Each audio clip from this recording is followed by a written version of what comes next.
Let's learn how to pick and draft patterns for the 1840s.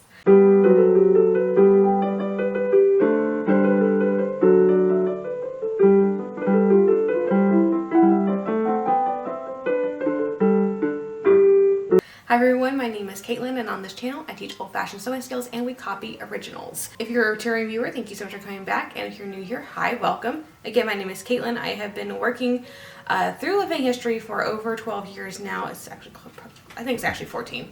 And I've been sewing for over 20 years.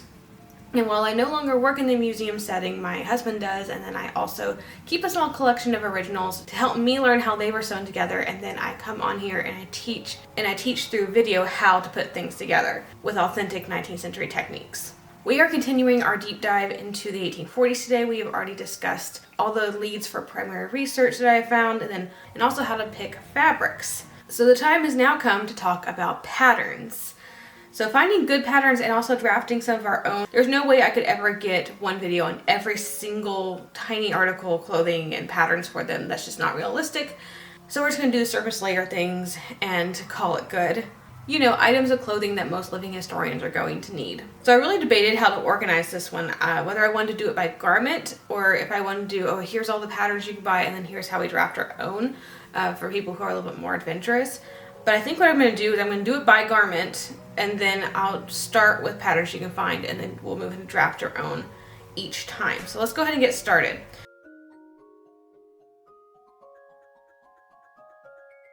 So first off, of course, chemises. So I'm not even going to discuss fabric choices for any of these because we already did that last month. So if you need that information, go back to last month's video. So unfortunately, if you're into paper patterns, I don't know a really good one for 1840 chemises. There's several out there claiming to be 1840 chemises, but they're not. At least the ones I have found are off. They're just off. The black snail pattern for 1840s to 1860s undergarments includes an 1880-ish overbust corset, but with 1860s lines, which is weird. And then a late 1830s chemise, which could work for early to mid 1840s if you're into that style. So I'm like 99% sure the pattern maker of black snail patterns has never handled an original garment in her life. And so the sewing instructions are just, they're not it. They're off. They're not great when compared to the originals. I don't recommend that pattern line. So the Workwoman's Guide is published in 1838 and is republished a few times in the 1840s. It includes a more Regency style shift, which you can use, but it would not be the most common style of the day. There is an alternative, however, and that is Elizabeth Stewart Clark's website, www.thesewingacademy.com. She has a lovely PDF on drafting your own chemise pattern. It's very simple. Even those with little or no experience, you can probably make this work for you. Now, a few changes for the 1840s specifically. Please disregard her instructions on reducing bulk in the very back of the chemise. She even tells you this is a late 1850s thing. I think it was found in Godey's in like 58 or 59, somewhere in there. So those specific instructions are for the late 1850s and early 1860s. Please disregard those entirely. I would also go back to the Workwoman's Guide and use their chemise sleeve pattern, even with Mrs. Clark's directions, because, and I know this is really nitpicky, I don't see original 1840 chemises with the sleeve and underarm gusset cut as one piece. That seems to be a very mid-1850s thing where they figured out how to do that. Maybe I'm wrong and I haven't seen enough 1840 chemises. That's entirely possible. But all the ones I have seen have been where there's a sleeve and a separate square gusset that you have to sew in. And so that's where my current research stands. Mrs. Clark has great instructions for cutting the sleeve and gusset as one piece, just to cut down on the sewing, and that is fantastic for the 1850s and 1860s, but I don't personally see that in the 1840s. Another good resource for 1840 chemises would be the House Book or a Manual of Domestic Economy by Eliza Leslie. It is published in 1840. Let's see, beginning on page 394. That's where the chemises are. She has a couple of different types of chemises that she lists, and so there's a couple different options you have. One is to do with the actual shoulder straps, and you have the drawstring in the front and the back, so like a Regency style chemise. Another one is more of a banded chemise, like Mrs. Clark's directions. And you have two types of sleeve options, essentially. You have the straight sleeve option. You also have one that's very full, gathered into a band, so like a puff sleeve. And she tells you how to cut them exactly. So if I were to mesh Mrs. Clark's directions with the directions from the Workwoman's Guide, this is what I would do. And this is for a person of like my size, so like maybe up to a 50-inch bust perhaps. You're going to want about 3 yards of 36-inch wide fabric per chemise. Cut off the chemise to 2 7/4 yard long. Fold that in half to match the raw edges. So if you have a length of fabric, you're going to fold it to where you fold on the bottom and the 2 raw edges at the top. And then you're going to fold it again to match the selvages. So you'll have a double fold on one end, 4 layers of raw edges on the other end, and then you'll have 4 layers of selvages. It should end up being, with the 4 layers, about an 18-inch by 50-inch rectangle. Find the halfway point up the selvage end, you're going to mark with a pin. From the cut edge, which will be on your left, which is if you did it the way I did it, you're going to mark about 5.5 to 6 inches from that selvage edge, just on the folded end. You're going to use a straight edge to connect this mark with your pin that's halfway down the selvage. That's going to create your skirt gores. So where the corner of your cut meets your folded edge, you're going to measure down the fold 4 inches, then swoop over to the next corner where you cut off your gores. It'll be a curved cut across. Now with the excess 1/4 yard fabric, we're going to cut the neckband and also the sleeves and gussets. So you're going to need to measure yourself with a neckband. I find it's easier to take a string, and it's going to be a lot more helpful if you have someone to help you here. But lay the string like across your shoulders and down your back, and kind of just where your bust begins. It's better to not wear a bra for this step. You're going to put the string over the tip of your shoulder, let it swoop across your front, kind of swoop across your back, and then you're going to cut off the string exactly where the 2 strings meet. And you're going to measure your string and add 1 inch if you are doing the pull over chemise with no button closure, and then add 2 inches if you want to do the button closure. This is how long you're going to cut your neckband. So cut your neckband about 2 to 2.5 inches wide. So now for the sleeves, measure around your arm about 2 to 3 inches down from the armpit, and just measure around. And you're going to add 2 inches for that measurement. This will be your sleeve length. And your sleeve width should be about 5-ish inches. So you cut 2 rectangles, your chemise sleeve length by about 5 inches. You're also going to cut 2 gussets that are 5 inches square. If you have extremely wide arms or you need a lot of extra armhole space, go ahead and cut larger and longer sleeves and gussets as needed, but 5 inches should be sufficient for most people. I see 4 to 5 inches, and mine are kind of a little bit bigger, so I erred on the larger side of that. So now you got everything cut out, you're going to start sewing. So starting with the gores, you're going to pin all the gores together. Those are the long triangular pieces. And you're going to whip any selvages together. Ends that you did not sew together, I trim off about 1/4 inch to kind of round out. That way my chemise doesn't come down to a point. You can also do this later once it's sewn. You'll see that it comes to a point and you can just trim that off, but I like to do it then. So you're going to take each gore and sew them to the bottom of your chemise on each side. And then the next step is to sew the sleeve. You'll take the gusset, matching a short side to the sleeve, sew it, turn the gusset corner, sew the other side of the short side of the chemise to the other gusset corner, and then fell that seam as well. I'll link the video on finishing edges, like the run and fell seam and that sort of thing, so you can kind of see what I'm talking about if you don't know what that means. So you're going to hem the sleeve by turning it under 1/4 inch and then turning it under another 3/8 inches, and then do it with a hem stitch, which we would call it a whip stitch. The other side of the gussets are going to get stitched on the top of the chemise. So then on each chemise side now you have a sleeve and a gusset on the top and gores at the bottom, and there's a giant hole in the middle of your chemise. You can go ahead and run and fell that seam and fell your gores while you're at it.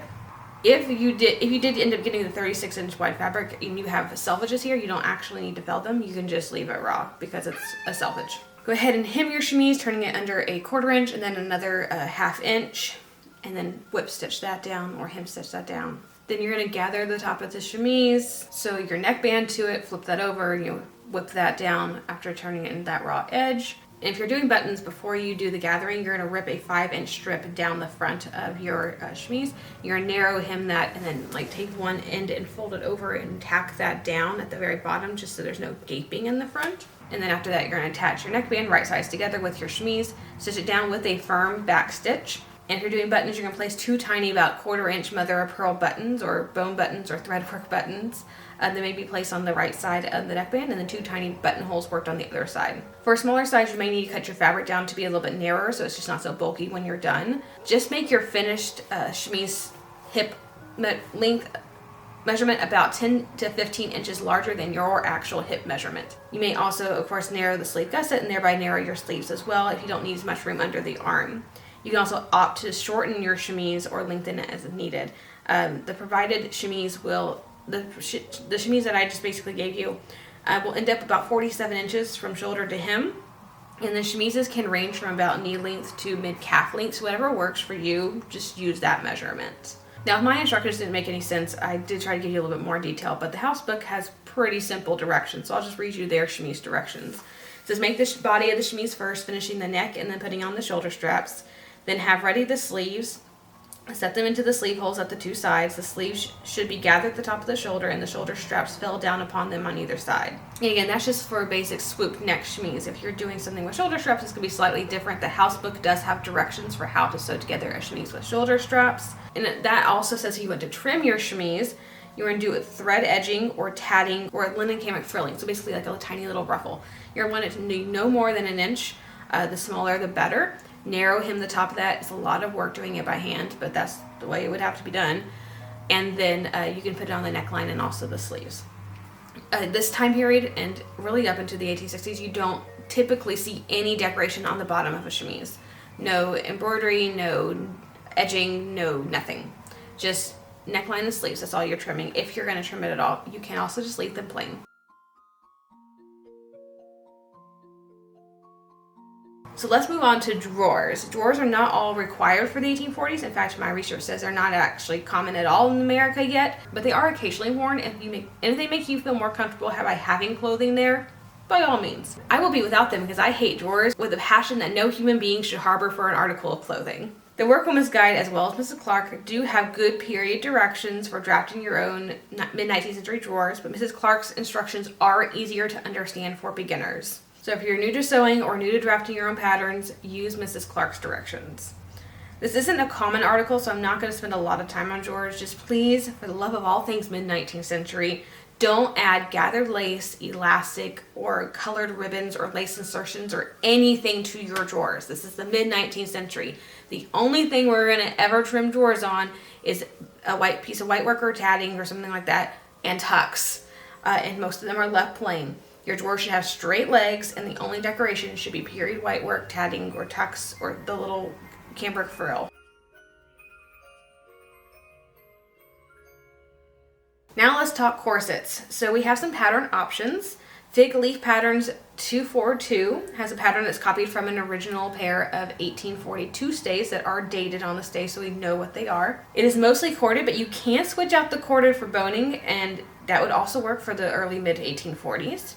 The illustration is a bit off, but the finished corset in the photograph does show a very long-waisted corset, which I think would work great, actually, for the early 1840s. I disagree with a lot of past patterns datings, but it looks like their 1840s to 1850 corded corset pattern would work for 1840s. The illustration is a little bit off, but the finished corset in the photographs does show a very long-waisted corset, which would work fine for 1840s. And that pattern number is 001. If you need a maternity corset, I would suggest Past Patterns 705. Now the maternity one is dated 1890s, which is mostly due with the way the straps are made and how they're attached. And I've also found that instead of buttons, a front lacing as well as a back and side lacings are going to be more common on the earlier corsets. So what I would do if I were to buy that pattern is actually to use the top bust line and the shoulder straps of view A, but the gussets, shapes, and gores of view C, the maternity one. And then cut up the center front of the pattern to avoid any overlap that would come with the buttons. And then do a front lacing in addition to the side and back lacing. And that should work great. Since a corset should end right above your nipple line, you don't necessarily have to make a special nursing corset because you can just pop your breast over the line and feed that way. But the Workwoman's Guide does include 2 directions for making nursing stays if you desire. One is to use buttons at the bust scores, and then the other is to work eyelets and then lace the bosoms closed, and then you can loosen the laces as needed. Sarah at Romantic History has a great article on her blog on breastfeeding in historic clothing that I will link below if you'd like to read further. Then technically I do have directions on how to draft your own stays based on your measurements, but it requires a lot of illustrations to make sense. And I simply just don't have time for that right now. If you're looking into a later 1840s corset, I have not found a single pattern out there. What I have found is the Genesee Country Village has some of their original corsets. There's an 1845 to 1851.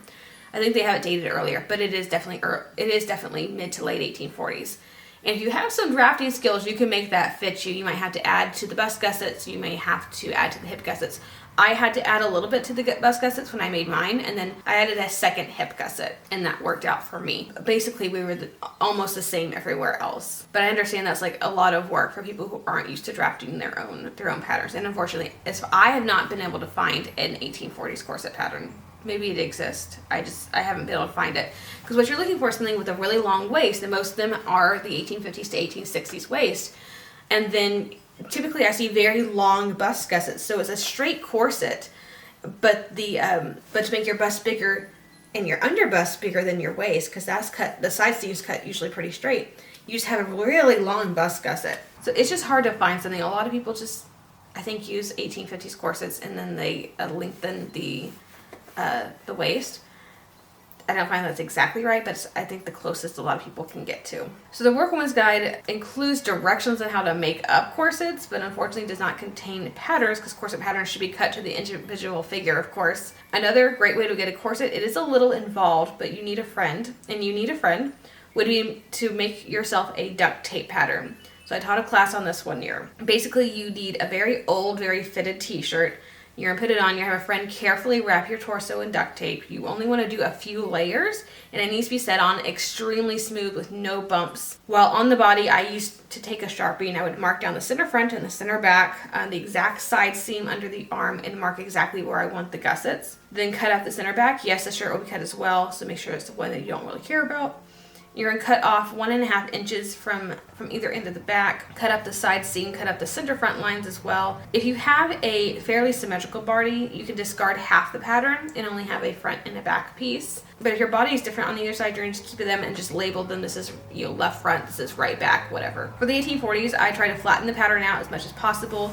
And then I cut out the gussets, so I'm going to smooth it to be flat on a table. And whatever the gussets and the hips push up, I'm going to cut right where they end up at the table, and that's going to end up being my gusset pattern. I realize that makes like no sense, but basically you want two pieces that are basically straight, your front and your back, and then all the shaping is given by gussets and gores. And yes, even though this is drafted from your body, you still want to do a mock-up before committing to your actual corset fabric.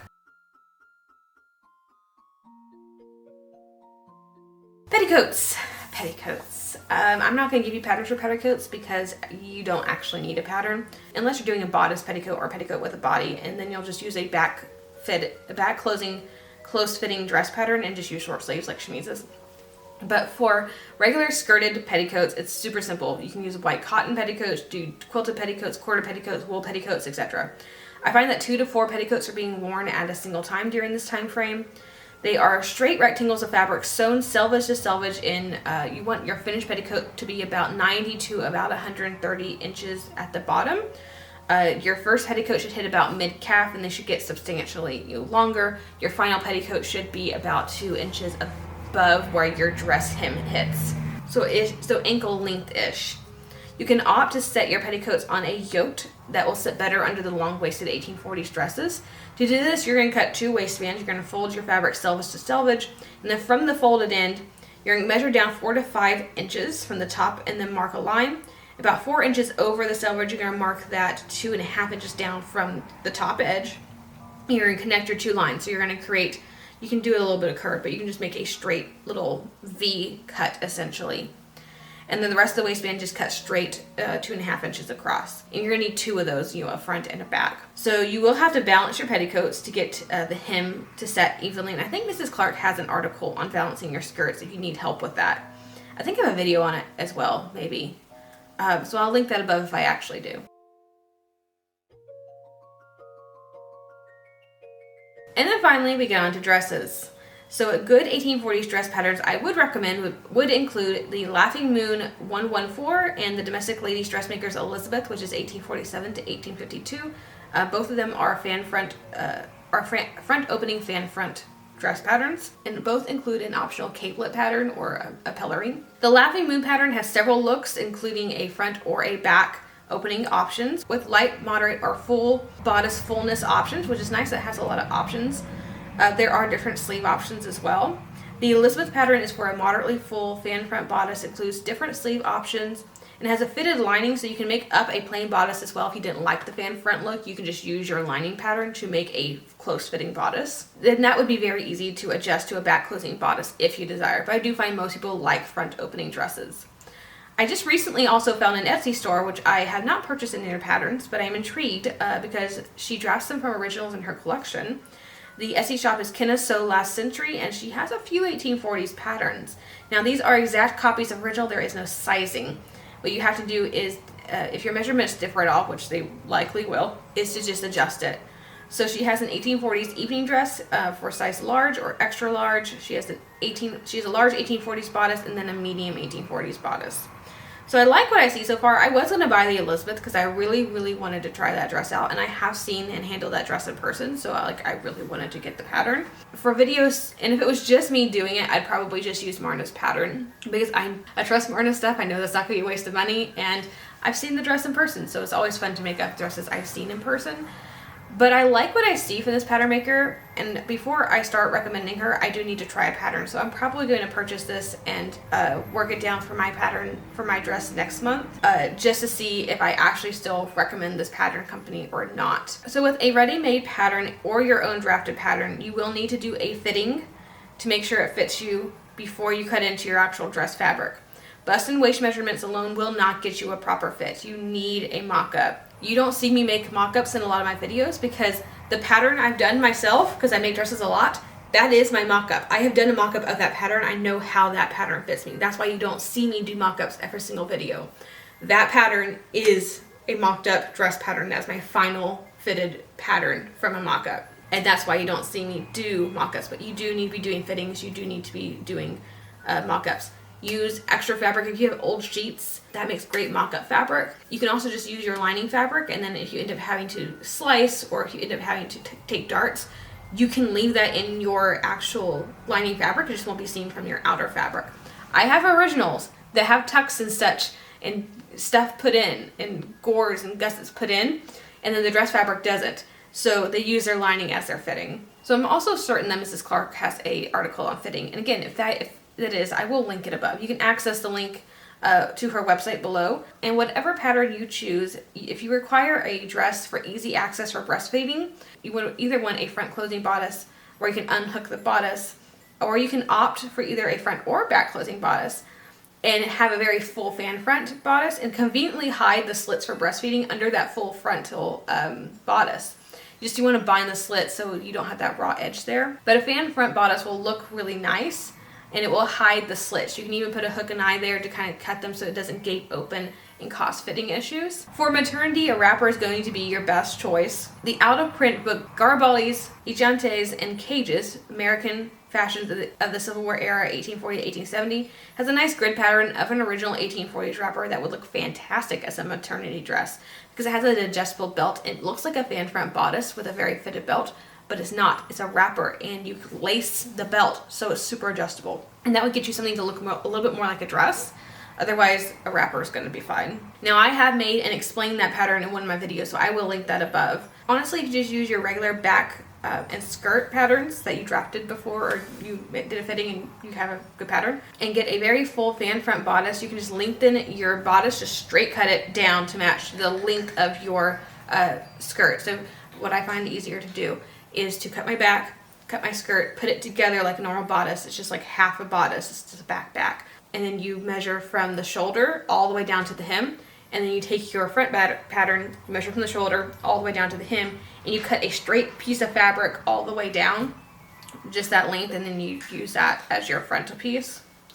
And you can cut yourself a shaped belt that you just lace like the original. It will take a little ingenuity, especially that belt shape. Laughing Moon has two wrapper patterns. Just make sure you stick to either straight sleeves or the slim bishop because no coat sleeves as of yet. For evening wear, I would just take your regular bodice pattern, preferably darted or a shaped one. So like no darts, it would be like a princess seam, so you'd have frontal seams over your bust, and that's how you fit it. And just do a mock-up with a scooped out neckline and shortened sleeves. That this part right here on a full dress looks fine, but once you cut it down, there's like gapes everywhere, and you're gonna need to take tucks to make it fit, and that's totally normal. If you prefer, Laughing Moon does have an evening gown pattern. I really don't like Laughing Moon's varying date ranges. because no evening gown is appropriate from 1840 to 1863, but I digress. It is functional for the late 1840s and early 1850s. You can either use view A or view E. You might need to lengthen the bodice an inch or so. Just get that full 1840s long bodice look. You can also use view D for the sleeves only, not the rest of the bodice, for the late 1840s and early 1850s.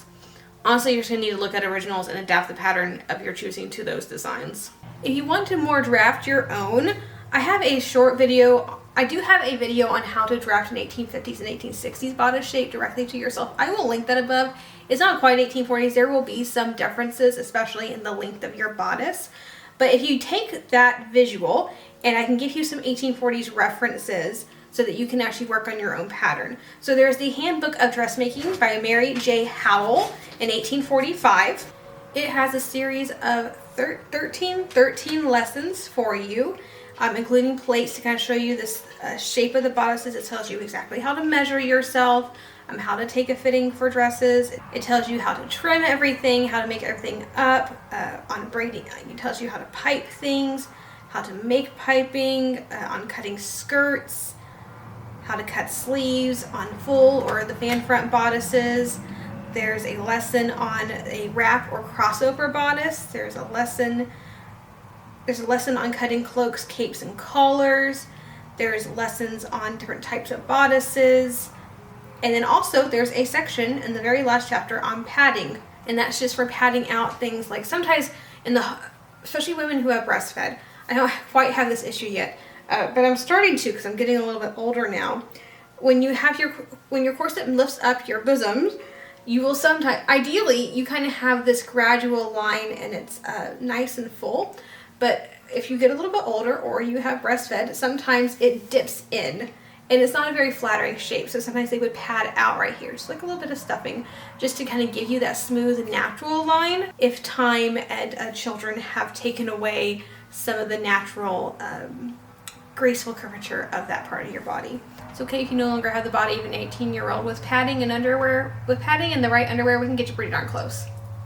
Another great book for drafting your own pattern would be The Art of Dressmaking, containing plain directions and simple language from the fitting of the pattern to the finish of the dress. It's by Eliza Ann Corey. It is 1849, so it's great for those later years. It has really nice plates, so you can see exactly the shape that you're going for, and it tells you how to measure. And it will tell you directions how to take patterns from a figure, which is what that video that I linked earlier, what that's going to show you. Here's how to take a pattern directly from the figure. So you can absolutely do that way. She has written directions and you would have the visual. You would just need to make the 1840s lines onto the 1850s bodice that I have. And it will tell you all different types of ways you can make a plate.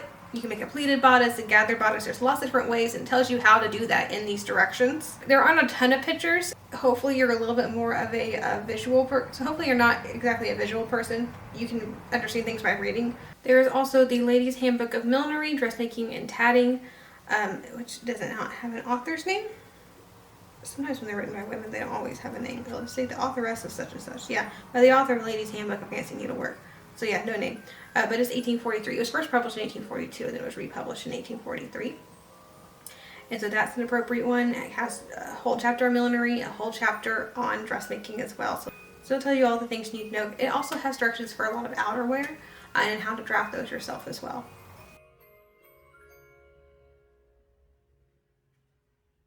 So let's talk patterns for outerwear. You do not need a pattern for a shawl. Get 2 yards of 60-inch tropical weight wool.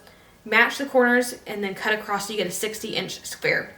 Or if your wool is 55 inch or 58 inches, that's fine. Just cut it so it's the same on all around. You can also do a 60 by 120 inch shawl and have a 4-layer shawl. So it's a really long rectangle. You fold it in half to make a square, and you fold it in half again to make a rectangle, and that's 4 layers. Super warm shawl. For your shawl, you can bind the edges in silk. You can fringe the edges. You can line the whole thing in silk or like a cotton organdy. Something, or a lawn or voile, something very fine, and then bind those edges. You can hem the edges and then put on lace or fur around the whole of the shawl. And the shawls can also not just be cut of wool, they can be made of velvet, of silk, or flannel as desired. Remember, that's wool flannel, not just cotton flannel. That's not fabric. You can also cut across the bias on a 60-inch rectangular square on a 60-inch square shawl and make two triangular shawls that are single layer. And you can trim that different ways as well. But of course, again, it will only be half as warm as a square shawl because it's only half the layers of thickness. You may also make a quilted shawl for those quilters out there. These shawls should be made of silk taffeta, and you put flannel or wadding in between, and it has a silk lining, and you can quilt it in diamonds or any period pattern you choose.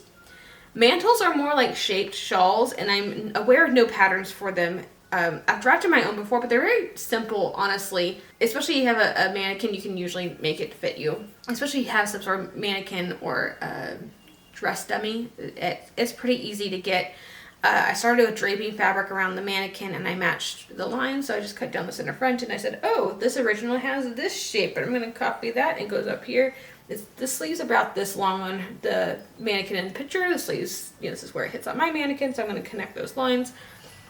It's a lot of just, if you were good at connect the dots as a child, you will be very good at pattern drafting the way I do it. It's literally just connect the dots. You find points, like the center front here, and then maybe a little bit over, and then you find where the sleeves are, and it's literally, in your brain, you put dots there, and you play connect the dots. That's all pattern drafting really is. Make sure after you cut the pattern that you cut a new one with seam allowances, because what you just did not have seam allowances. When you draft things on bodies, like we discussed before, you don't have seam allowances. You have to add them in before you actually sew them up. Otherwise, it's going to be too small, and you're going to wonder what you did wrong. You didn't add seam allowances. That's what went wrong. So nobody makes period parasols, unfortunately. You would have to find an original and then with a cover that's in poor condition, and then recover it in a similar fabric. That's really the only way to make period parasols, unfortunately. If you're looking at something on the lines of a scarf or the chest warmer type garments, I'll direct you to the first video in the series where we had a ton of knitting books that I just listed out for you. Aprons and neckerchiefs are easy to make. Mrs. Clark has a good article on making a half apron, which is fantastic. If you wanted a pin or apron, I would go to the Workwoman's Guide for those dimensions. Neckerchiefs are really easy to make, and they can be printed, plaid, or plain, usually in a very light cotton or linen. I see larger ones in the 1840s, around 36 inches square, so a yard of fabric will do well for that. Burnley Trowbridge does have a few, such as the yellow spotted one that dates to the 1840s that you can purchase. Most of the plaid ones will work great. The spotted ones can work, and the bordered ones, etc. Just look at, because they'll tell you this one is copied from an original that's dated to 1764. That's probably not going to work for 1840. That fabric generally wouldn't last as long, and it wouldn't be fashionable. So pick ones that are in the 1830 to 1840 range. And finally, let's talk bonnets and headwear. So dressed hair may be put into a netted hairnet, at least in the late 1840s, but I don't find them very common at all. If you're in 1848 or in the very early 1850s, Godey's Ladies book does have a crochet hairnet pattern. Do note that this is done in silk, not in cotton, and it is done to match the wearer's hair color, so not crazy colors. Crochet cotton snoods are not appropriate. The Workwoman's Guide does have excellent directions for caps, and I do have at least one video on making 1840s caps that I will link for you exactly how I did those. Timely Tresses is always my go-to for millinery. They have taken patterns from Danielle's extensive original bonnet collection. They have so they have the patterns, the forms, they have ready-mades, and occasionally they do take custom orders as well. So there's really something for every budget. If you can't afford very much, you can always just purchase the pattern and the fabric and the supplies. It will not be super expensive, and you can reuse that pattern over and over and over again. If you don't want to deal with the form, you can purchase the form and then the pattern and the fabric to cover it. Lots of different options. You can buy just the finished form, just straw form. Just buy the finished form. All you do is finish it. And Danielle has instructions on how to do that. Or if you have a larger budget and you really don't want to mess with it, just buy a finished bonnet from her. Her stuff is amazing. For the earliest part of our time period that we're speaking of here, I would recommend her Lydia Alma or her Louisa Ann. They work for 1839 to about 1845. For the 1845 to 1853, I would suggest Arabella Grace or Ada Gray. Of course, I will link Timely Tresses below for you. She also carries fabrics, the millinery supplies, the flowers, feathers, ribbons, etc. Really anything you could ever need for bonnet making, she carries. I know she also carries hairpins. She does the ribbon hairnets that are more 1850s and 1860s. I would probably stay away from those for I would stay away from those for 1840s. But if you want just like a plain net to put over your dressed hair, she sells those. The Domestic Ladies Dressmaker has a great 1830s and 1840s sunbonnet pattern that is taken directly from an original, and Marna does sell those in PDF patterns and also I think in paper patterns as well. I know at least some of hers are in paper patterns. I don't know if that one is. And again, that was taken directly from an original. Very easy if you just want a simple corded sunbonnet. For winter wear, for winter headwear, Anna Warden Bowersmith does have a pattern for a winter hood. And I think that just about covers head coverings. I unfortunately am not at the skill level to be able to help you to draft one of those on your own. I would highly suggest a pattern. Danielle's patterns are inexpensive for the amount of information you receive, and you can make a bonnet very nicely for just only a very little expense for what it is. Danielle also really does have really good prices on all of her millinery supplies. You can also get them at a more wholesale price at Judith M. Millinery, which is where I go for all my millinery supply needs. And now a call for help. So those of you who have looked into the 1840s longer than I, do you have like secret knowledge of awesome patterns copied from originals? Please educate us in the comments. We'd love to hear about any of your sources. I'll compile any information given and I will put that in a pinned comment at the top so everyone can see it. Next month in our Improving Your Impression series, we're going to learn how to make a dress from start to finish. So you can see all the steps involved. I actually just purchased an original 1840s dress that's going to help us with this. Because although I've seen 1840s dresses in person, sometimes I'm not very good at taking the best pictures, and I don't always have permission to put everyone else's original photographs online. So I purchased my own so we would have that, and I can actually show you what I mean on an original. So that will be a lot of fun next month. We'll be debuting that dress and making our own. And with all that being said, thank you so much for joining me today and learning about 1840s clothing and the patterns that we can use. If you've enjoyed the video, please like, subscribe to the channel, click that little bell notification so you're notified anytime I upload a new video.